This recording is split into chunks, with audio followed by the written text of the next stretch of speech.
Subscribe now and press the bell icon. Never miss an update. Everyone, how are you all doing? This is me, Krishna. Welcome to English Junkies again, and I hope you guys are doing great. So today's video is about a story, this amazing story. Story name is The Summer of the Beautiful White Horses, and I hope you guys will really love this story. Actually में इस story में दो बच्चे होते हैं जो गार्गो हालनेनियन tribe से belong करते हैं। ये जो ट्राइब है बहुत ही पुअर होती है, बट ये अपनी ईमानदारी और विश्वास के लिए जाने जाते हैं। तो इसी ट्राइब में से एक बच्चे ने एक वाइट हॉर्स चुरा लिया। तो अब हम आगे वीडियो में देखते हैं, स्टोरी में जानते हैं कि क्या इस वजह से गार्गोहालियन ट्राइब की इमेज पे दाग लग जाएगा या फिर वो बच्चे वो घोड़ा वापस कर देंगे और किसी को पता नहीं चलेगा। तो देखते हैं, जानते हैं क्या है स्टोरी में। तो शुरू करते हैं हमारा आज का वीडियो, बट उससे पहले don't forget to subscribe the channel and hit the bell icon. You can also follow me on Instagram and Facebook. और हाँ, स्टोरी को एंड तक जरूर देखिएगा, तभी आपको पता चलेगा कि इमेज पे दाग लगता है या वैसे की वैसी इमेज बरकरार रहती है। तो शुरू करते हैं हमारा आज का video, but without wasting time let's get started.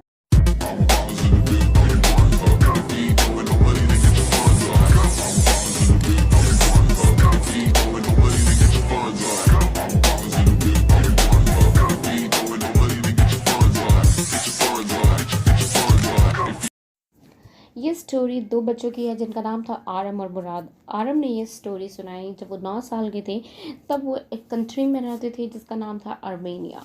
वो ये बताते हैं कि जब वो 9 साल के थे तब दुनिया में बहुत सी ऐसी चीज़ें थी जो देखने में बहुत खूबसूरत थी, मानो एक ड्रीम जैसी। और मेरा एक कज़न एक दिन सुबह 4 बजे आकर के मुझे उठाता है, मेरे विंडो पे टैप करता है और मुझे उठाता है। लोग पागल समझते थे मुराद को, पर मैं कभी उसे पागल नहीं समझता था। उसने मेरा नाम लिया और बुलाया, आरम। मैं जल्दी से उठ के विंडो के पास आ गया और जो मैंने देखा उसमें मुझे यकीन ही नहीं हुआ। दिन शुरू हुआ नहीं था क्योंकि सूरज अभी निकला नहीं था, पर उसकी चमक आसमान में बिल्कुल साफ थी कि जल्दी ही सूरज निकलने वाला है। गर्मी का मौसम था, बस कुछ ही समय था सूरज निकलने को, और बाहर इतनी रोशनी तो थी कि मैं सपना तो नहीं देख रहा हूँ, ये इस बात के लिए मैं खुद पे यकीन कर सकता था। मैंने विंडो से देखा कि मेरा कज़न मुराद एक ब्यूटीफुल वाइट हॉर्स के ऊपर बैठा है। मैंने अपना हेड विंडो से बाहर निकाला, अपनी आइज़ को रब किया। मुझे विश्वास ही नहीं हो रहा था, ये एक सरप्राइज़ की तरह लग रहा था। मुराद ने आर्मेनियन लैंग्वेज में मुझसे कहा कि घोड़े पे, अगर ये घोड़ा ही है, तुम कोई सपना नहीं देख रहे हो, अगर तुम्हें भी इस पे राइड करना है तो बाहर आ जाओ। मेरा कज़न अपनी लाइफ बहुत ही अच्छे से एंजॉय करता था। वो इसी चीज़ पे बिलीव करता था कि लाइफ को हमें पूरी तरीके से एंजॉय करना चाहिए। और ये तो मेरी इमेजिनेशन के भी बाहर था कि हम हॉर्स राइडिंग करेंगे कभी। वैसे ये तो मेरा सबसे पुराना ड्रीम था, हॉर्स राइडिंग करना। ये वंडरफुल भी था कि ऐसा ड्रीम था मेरा, बट सेकेंड थिंग ये कि ये भी मेरी ज़िंदगी का हिस्सा था कि मैं गरीब था। और ये जो दूसरा हिस्सा है मेरा कि मैं गरीब था, और इस गरीबी वाली ज़िंदगी में ये मुझे इवन सोचने के लिए भी अलाउ नहीं करता था कि हम कभी कोई घोड़ा खरीद सकते हैं। सिर्फ मैं ही नहीं, हमारी सोसाइटी में हर कोई गरीबी से अफेक्टेड था। गार्गोलियन ट्राइब में कोई भी ऐसा नहीं था जो अमीर हो, सब लोग गरीब थे। इवन हमारे जो बुज़ुर्ग थे, जो बूढ़े लोग थे हमारे घर के, उनको तक नहीं पता था कि पैसे कैसे कमाए जाएं। पर गरीबी तो थी, बट इसके साथ साथ हम ईमानदार भी थे। हम हमारी ईमानदारी के लिए जाने जाते थे। सभी लोग हमें हमारी ईमानदारी के लिए जानते थे, हम पे बिलीव करते थे। हमने आज तक किसी भी पर्सन का फ़ायदा नहीं उठाया। हमें लोग तो कुछ मतलब कभी हम कोई चीज़ चुरा भी नहीं सकते थे। कोई सोच भी नहीं सकता कि हम कभी कोई चीज़ चुरा सकते हैं। हम गरीब थे, पर हमारी ईमानदारी हर जगह फेमस थी, इसीलिए हम जाने जाते थे। हम बहुत हमारी ईमानदारी के लिए हम जाने जाते थे। और इसी वजह से मैं इस चीज़ पे बिलीव नहीं कर पा रहा था कि मेरे कज़न मुराद ने ये घोड़ा चोरी किया है। पर मैं उस घोड़े को देख सकता था, स्मेल कर सकता था। मुझे पता था कि मेरे कज़न मुराद ने ये घोड़ा खरीदा तो नहीं है, क्योंकि वो खरीद ही नहीं सकता, इसका मतलब वो चुराया गया है। और मैं इस बात पे बिलीव नहीं कर पा रहा था कि वो चोरी हुआ है, क्योंकि हम लोग ईमानदार थे, गरगोलियन ट्राइब से थे और हम से कोई चोर नहीं हो सकता था। मैंने पहले अपने कज़िन को देखा, फिर हॉर्स को। वो बहुत ही शांत था। मैंने उसको देखा और मुझे इतनी खुशी हुई अंदर से उसको देख करके, बहुत ज़्यादा, पर साथ में डर भी लग रहा था। मैंने मुराद से पूछा कि ये हॉर्स हॉर्स कहाँ से चोरी किया? तो उसने रिप्लाई दिया कि अगर राइड करना है तो खिड़की से कूद कर बाहर आओ। मैं समझ गया था कि उसने मुझे एक इनविटेशन दिया है और ये घोड़ा चोरी किया गया है। तो अब मेरी मर्ज़ी थी कि मैं उस इनविटेशन को एक्सेप्ट करूं या रिजेक्ट। मेरा एक ओपिनियन था कि राइडिंग के लिए हॉर्स को चुराना थोड़ी ना चोरी है। जैसे पैसों के लिए अगर हम पैसे चोरी करते तो वो चोरी होती है, बट ये तो कोई चोरी नहीं है। मुझे लगा या तो फिर चोरी, या अगर चोरी नहीं है, क्योंकि हमने तो घोड़े को चोरी करके सेल थोड़ी ना किया है, वो तो हम बस राइडिंग के लिए यूज़ कर रहे थे, उसे चोरी थोड़ी कहा जाएगा। आरम ने मुराद से कहा, ठीक है, बस मैं कपड़े चेंज करके अभी आता हूँ। मैंने जल्दी से कपड़े चेंज किए, फटाफट चेंज करके विंडो से कूदा और मेरे मेरे कज़न मुराद ने कहा कि आकर के हॉर्स पे बैठ जाओ। मैं वहाँ पे बैठ गया। अब हम जहाँ पे रहते थे उसके पास एक पार्ट था जिसे कहा जाता है वॉलनट एवेन्यू। हमारे घर के पीछे खाली जगह थी, कैनाल था, रोड्स थे, विनयार्ड्स थे, ऑर्किड्स थे। 3 मिनट से भी कम टाइम में हम वहाँ पहुँच गए, ऑलिव एवेन्यू। अब हॉर्स ने भागना शुरू किया। बहुत अच्छी हवा चल रही थी। हॉर्स राइडिंग का एक्सपीरियंस ही कुछ और था। पर मेरे कज़न ने गाना गाना शुरू किया। वो बहुत ही गंदा गाना गाता था। ऐसा लग रहा था मानो कोई दहाड़ रहा हो। और हमारी फैमिली ऐसी थी कि हमारी फैमिली में हर कोई किसी न किसी चीज़ के लिए बहुत पैशनेट था, और ये सबसे बड़ा ट्रू रिप्रेजेंटेटिव था मेरा कज़न पैशनेट कैरेक्टर होने का। मुराद से पहले भी हमारी फैमिली में एक इसी तरह के एक और इंसान थे जिनका नाम था खुशराव, मेरे अंकल खुशराव। वो सबसे क्रेज़ी थे फैमिली में। उनके बड़ा सा एक सर था, ब्लैक हेयर थे, और उनकी मुस्टैच जैसे सन जॉनसन वैली में सबसे बड़ी थी। उनका बिहेवियर बहुत ख़राब था, बहुत जल्दी गुस्सा हो जाते थे, बहुत इम्पेशेंट भी थे। वो सबको चुप करा देते थे, ये बोलकर कि अगर उससे कोई नुकसान नहीं है तो उस पर ध्यान मत दो। कोई कुछ भी बोले उन्हें कोई फ़र्क नहीं पड़ता था। उनका रिप्लाई सिर्फ यही होता था। एक बार वो बार्बर शॉप पे थे। उनका बेटा आरक 80 बिल्डिंग भाग करके उनके पास पहुंचा, उन्हें ये बताने को कि उनके घर में आग लग गई है। पर उन्हें इससे कोई फ़र्क नहीं पड़ा। उस चेयर से खड़े हुए और बुरी तरीके से आरक पे चिल्लाए कि घर में आग लगने से किसी का नुकसान नहीं हो रहा, इस चीज़ पे ध्यान मत दो। बार्बर ने भी उन्हें समझाया कि उनके घर में आग लगी है, फिर भी उनको समझ नहीं आया। उन्होंने बार्बर को भी डांट दिया कि इस चीज़ से कोई फ़र्क नहीं पड़ता, इस पे ध्यान मत दो। अब जो मेरा कज़न है उसके फादर हैं जोराब, जिनके भी फादर हैं अंकल खुसराव। अब ज़रूरी तो नहीं होता कि हर फादर के जो बेटा है वो उन्हीं की तरह हो। अब उस मेरे कज़न के जो फादर हैं वो तो बहुत ही शांत हैं, बहुत प्रैक्टिकल हैं। तो यहाँ से पता चलता है कि ज़रूरी नहीं है कि जैसा फादर हो वैसा ही सन हो। ओके, तो अब हम लोग हॉर्स राइड कर रहे थे। मेरा कज़न गाने गा रहा था। आरम कहना चाह रहा था कि अगर हमें किसी ने देख लिया तो, वैसे तो हमें अभी किसी ने नहीं देखा है। और वो लोग, जैसे ही मुराद ने ये सुना, वो अपने घोड़े को और तेज़ भगाने लगा। मुराद ने मुझे कहा कि अब मैं उतर जाऊं और वो अकेले राइड करेगा। तो मैंने उससे कहा कि मैं भी अकेले राइड करना चाहता हूँ। तो मुराद ने कहा ठीक है, हॉर्स राइडिंग ये बिल्कुल हॉर्स पे डिपेंड करता है कि वो तुम्हें अकेले राइड करने देगा या नहीं देगा। मुराद ने कहा वो हम बाद में देखेंगे कि वो तुम्हें राइड करने देगा या नहीं देगा, अभी तुम उतर जाओ। तो मैंने फिर पूछा मुझे अकेले राइड करने दो। उसने कहा उसके लिए राइडिंग आनी चाहिए। मैंने कहा आती है मुझे राइडिंग, मेरे को राइड करने दो। फिर से उसने कहा अभी उतर जाओ। तो मैं उतर गया और उसने हॉर्स को किक किया और बोला वजीरे रन। तभी अचानक हॉर्स खड़ा हुआ ऐसे और बहुत ही स्पीड से भागने लगा। वो बहुत ही ब्यूटीफुल नज़ारा था देखने में। फिर मुराद 5 मिनट के से भी कम टाइम में वापस आ गया, कैनाल, फील्ड, हर जगह से घूम करके। अब वो पूरी तरीके से भीग चुका था कैनाल के पानी से। अब मैंने उसको बोला कि अब मेरी बारी है। मुराद ने मुझे हॉर्स दे दिया अकेले राइड करने को। अब मैं हॉर्स के ऊपर बैठ गया। अब मुझे इतना डर लग रहा था और साथ में इतनी खुशी हो रही थी। मुझे समझ नहीं आ रहा था कि मैं हॉर्स राइडिंग कैसे करूं। मैंने अपना मेरे कज़न मुराद ने मुझे कहा कि मुझे किस चीज़ का इंतज़ार है, हाँ, कि तुम यहीं पे बैठे हुए हो। उसने कहा किक करो। मैंने किक किया। अब घोड़े ने भागना शुरू कर दिया और मेरा डर बढ़ता गया। और हॉर्स इरिगेशन कैनाल की तरफ जाने की जगह विनयार्ड की तरफ जाने लगा और वाइन्स की तरफ से जंप करने लगा। उसने जंप किया और मुझे वहाँ पे गिरा दिया। गिरा के भी हॉर्स कंटिन्यू भागता रहा। मुराद मेरी तरफ आया। मुझे लगा कि वो उसको मेरी चिंता है, बट उसको मेरी चिंता नहीं थी, उसको हॉर्स की चिंता थी। उसने कहा हमें हॉर्स को पकड़ना होगा और उसने कहा कि तुम इधर से जाओ, मैं उधर से जाता हूँ, हॉर्स ज़्यादा दूर गया नहीं होगा, हम उसे पकड़ लेंगे। आधे घंटे के अंदर मेरे कज़िन मुराद को हॉर्स मिल गया कैनाल की तरफ से। उसके बाद अब सुबह हो चुकी थी, सूरज निकल चुका था। अब हमें ये सोचना था कि हम इस हॉर्स को कहाँ ले जाएं, क्योंकि वापस ले जाएंगे तो कोई ना कोई हमें देख लेगा। तो अब एक ही चीज़ें थी, या तो हम इसे वापस ले जाएं या फिर हम इसे कल तक के लिए अपने पास रख लें।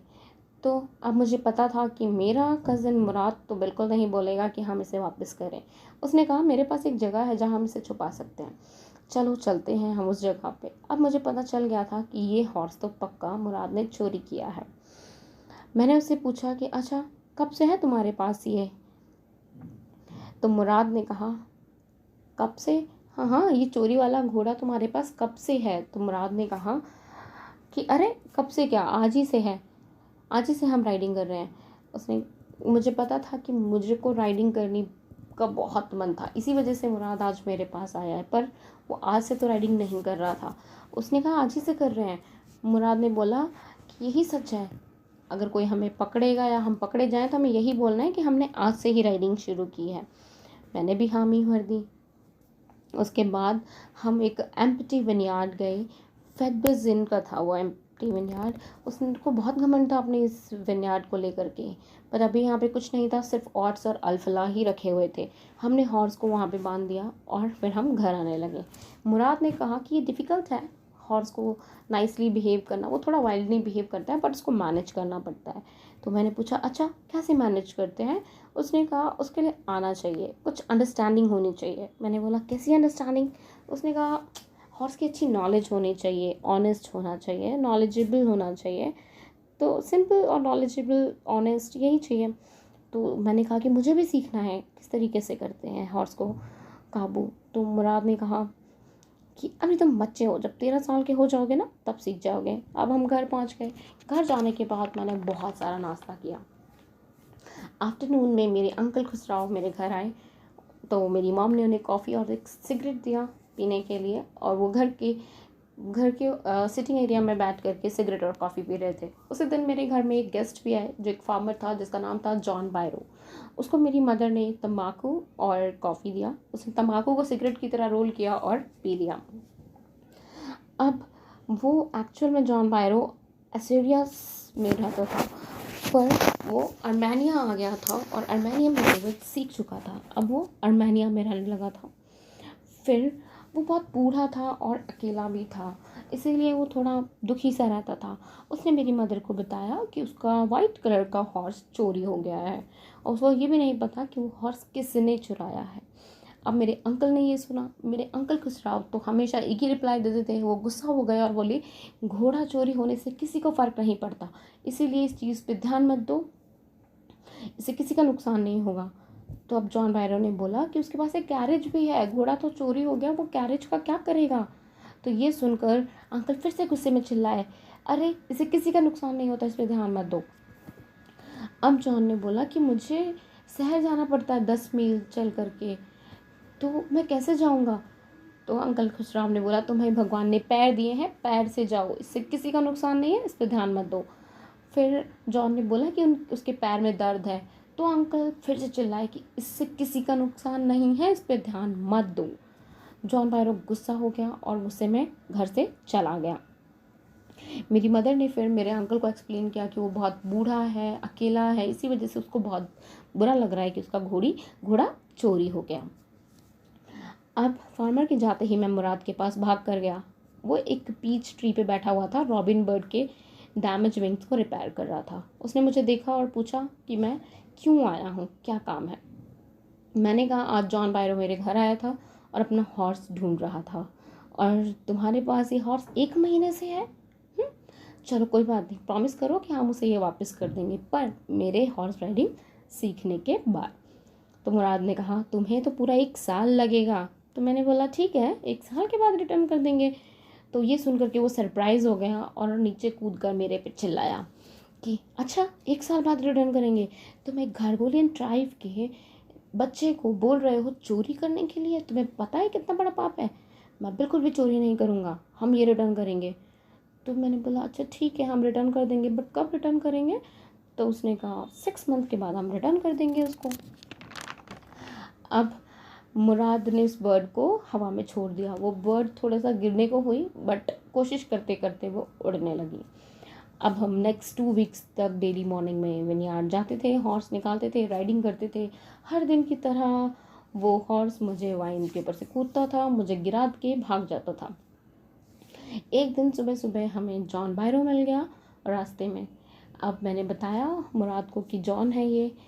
तो मुराद ने बोला कि वो जानता है कि फार्मर से किस तरीके से बात की जाए। तो वो जाकर के जॉन को गुड मॉर्निंग बोलता है। जॉन अब अपने हॉर्स को देखने लगता है। उसको लग रहा था कि ये उसी का हॉर्स है। इतना ध्यान से देखने के बाद उसने मुराद से पूछा कि इसका क्या नाम है। मुराद ने बोला इसका नाम है माय हार्ट।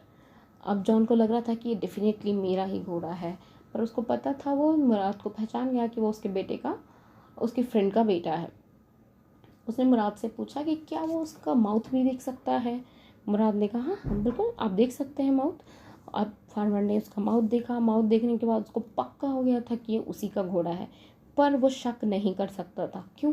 क्योंकि हमारी फैमिली ऑनेस्टी के लिए बहुत फेमस थी। तो इसीलिए उसने कहा ये हॉर्स बिल्कुल मेरे हॉर्स की तरह कार्बन कॉपी है। ये बोलकर उसने गुड डे विश किया हमें और वहाँ से चला गया। नेक्स्ट मॉर्निंग हम उस हॉर्स को जॉन बायरो के विनयार्ड ले गए, और हमारे साथ एक डॉग भी हमें फॉलो कर रहा था। मुझे डर था कि वो डॉग कहीं भौंकने ना लगे। मैंने मुराद को बोला तो मुराद ने कहा चिंता मत करो, मुझे पता है कि डॉग्स को कैसे हैंडल किया जाता है। और उसके बाद हमने उसको वहाँ पे बांध दिया। मुराद ने अपने आर्म्स हॉर्स के नेक के चारों तरफ किया, उसे हक किया, अपना हेड उसके हेड पे टच किया, उसकी पीठ थपथपाई, और वहाँ से फिर हम आ गए। उसी आफ्टरनून में जॉन बायरो मेरे घर आया। उसने कैरेज को लेकर के आया। उसने मेरी मॉम को बताया कि उसको उसका हॉर्स मिल गया, और वो बहुत खुश है इस चीज़ के लिए। वो थैंकफुल है गॉड को इस चीज़ के लिए, जिसने भी चोरी किया था, बट उसको उसका हॉर्स मिल गया। और साथ ही उसका हॉर्स अब पहले से काफ़ी स्ट्रॉन्ग भी हो गया था। फिर मेरे अंकल जो सिटिंग एरिया में बैठे हुए थे, उन्होंने सुना फिर से जॉन बायरो की बात और चिल्लाने लगे, अब तुम्हारा हॉर्स मिल गया ना, इस चीज़ पर ध्यान मत दो, इससे किसी का नुकसान नहीं हो रहा। इस तरीके से वो बोलने लगे। So this is all about the story. आखिरकार उन्होंने अपनी ट्राइब का नाम खराब होने से बचा लिया और हॉर्स को रिटर्न कर दिया। So I hope you like the story. Thank you for watching the video till last. I hope you guys enjoyed it. And if you guys enjoyed it, do subscribe the channel, hit the bell icon. Also share the video with your family and friends as well. और मुझे लगता है कि आपको ये story काफ़ी पसंद आई होगी. And I'll come again with new things, new stories, interesting facts and many more. Till that, this is me, Krishna, shining out. Love and peace from me to you. I wish you all be happy and healthy wherever you are. Till that, bye-bye. Take care. Meet you in the next video.